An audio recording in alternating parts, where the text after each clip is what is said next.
Assalamualaikum warahmatullahi wabarakatuh. Kita sambung lagi kajian kita dengan judul Trinitas versus Tauhid, diuraikan oleh Simon Aliasir. Bismillahirrahmanirrahim.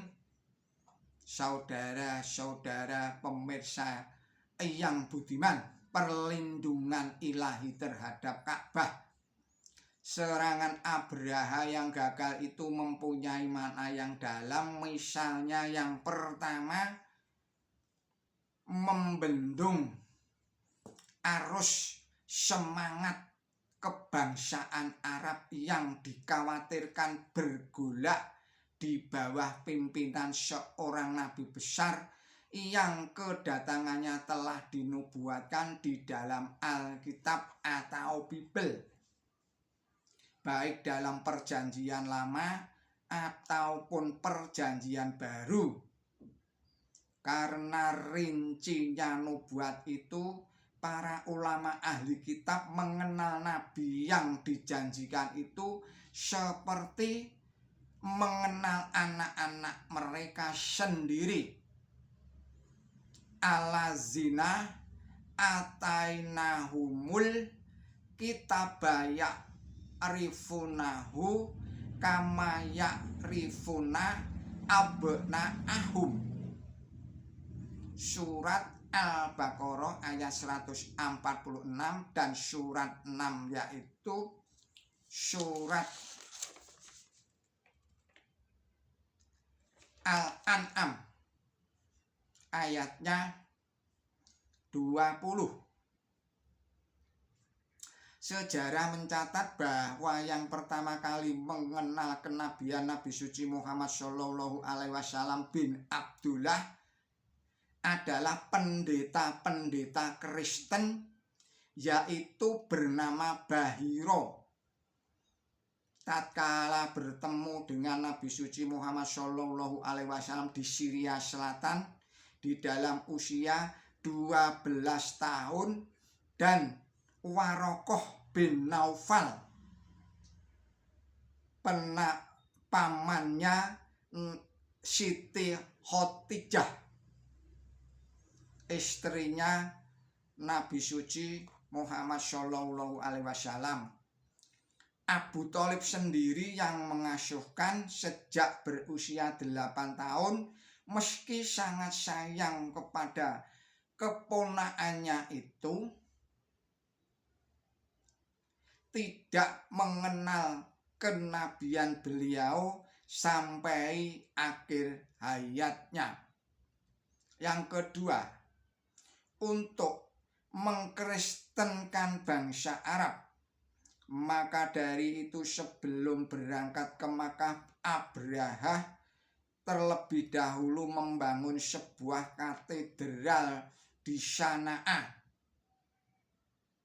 agar dijadikan pusat kerohanian bangsa Arab.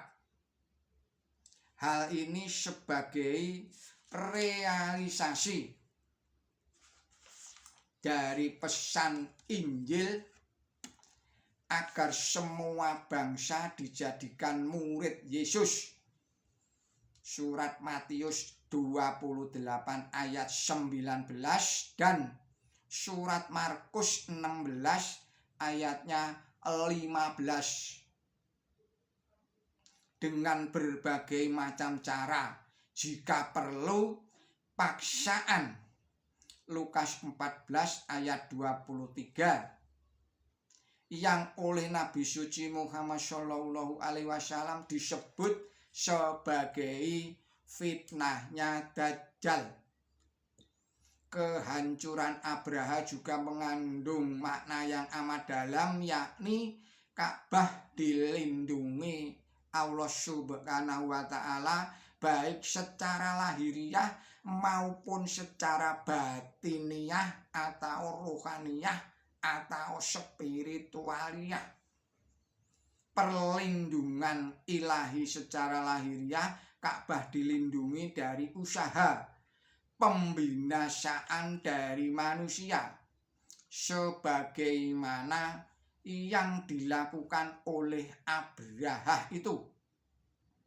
Sedangkan perlindungan Allah Ta'ala secara batiniah, Ka'bah tetap merupakan bangunan suci dan mencucikan jiwa manusia.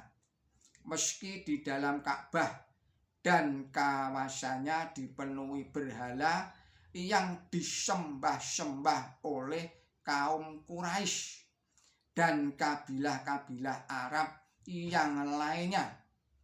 Tetapi Ka'bah tidak pernah disembah oleh orang-orang musyrik. Hal ini perlu diketahui untuk menjawab tuduhan dan penghinaan umat Kristen bahwa umat Islam menyembah Ka'bah. Ka'bah tidak pernah disembah meski oleh kaum musyrik sekalipun. Hal ini karena berkah Nabi Ibrahim dan Ismail yang keduanya mendapat perintah Allah Ta'ala agar antohiro baitiya lito ifana wal akifaina warroha isyun jujud. Sucikanlah rumahku untuk orang yang bertawaf dan orang yang iktikaf dan orang yang rukuk dan orang yang bersujud. Surat Al-Baqarah 2 ayatnya 125. Karena peristiwa dahsyat itu terjadi dalam tahun 570 Masehi yang notabene itu merupakan tahun kelahirannya Nabi suci Muhammad Shallallahu Alaihi Wasallam bin Abdullah. Maka juga merupakan kabar gembira bahwa Allah Ta'ala juga akan melindungi Nabi suci Muhammad Shallallahu Alaihi Wasallam dari upaya pembinasaan kaumnya sendiri, yakni kaum Quraisy yang bersuku-suku atau yang bersatu dengan suku bangsa lainnya. Allah yang telah membinasakan pasukan Abraha tanpa bantuan tangan manusia karena berniat hendak menghancurkan Ka'bah. Apakah ia akan membiarkan begitu saja terhadap orang-orang yang hendak membinasakan nabi utusannya yang paling mulia? Hal inilah yang menjadikan Nabi suci Muhammad Shallallahu Alaihi Wasallam tetap istiqomah dan melaksanakan tugas kerasulannya, dakwatul Islam. Sedikitpun beliau tidak gentar menghadapi serangan dan perlawanan hebat dari musuhnya. Peristiwa hebat itu sesungguhnya juga merupakan peringatan bagi kaum Quraisy dan sekutu-sekutunya bahwa perlawanan mereka akan gagal total. Bangsa Arab bukan hanya tahu bahwa Ka'bah itu mendapat berkahnya Nabi Ibrahim alaihissalam dan Nabi Ismail alaihissalam, melainkan tahu pula bahwa Nabi Ibrahim telah berdoa agar dibangkitkan seorang nabi dari kalangan bangsa Arab yang akan menyucikan Ka'bah dan bangsa Arab dari dosa, sebagaimana dinyatakan di dalam Quran suci surat Al-Baqarah ayat 129. Bismillahirrahmanirrahim. Tuhan kami, bangkitkanlah di kalangan mereka seorang utusan dari antara mereka yang akan membacakan kepada mereka ayat-ayat-Mu dan mengajarkan kepada mereka kitab dan kebijaksanaan dan menyucikan mereka. Sesungguhnya Allah adalah yang maha perkasa, yang maha bijaksana. Demikian kita cukupkan dulu video ini. Mohon kesalahan, mohon maaf atas kesalahan. Billahi taufik wal hidayah. Wassalamualaikum warahmatullahi wabarakatuh.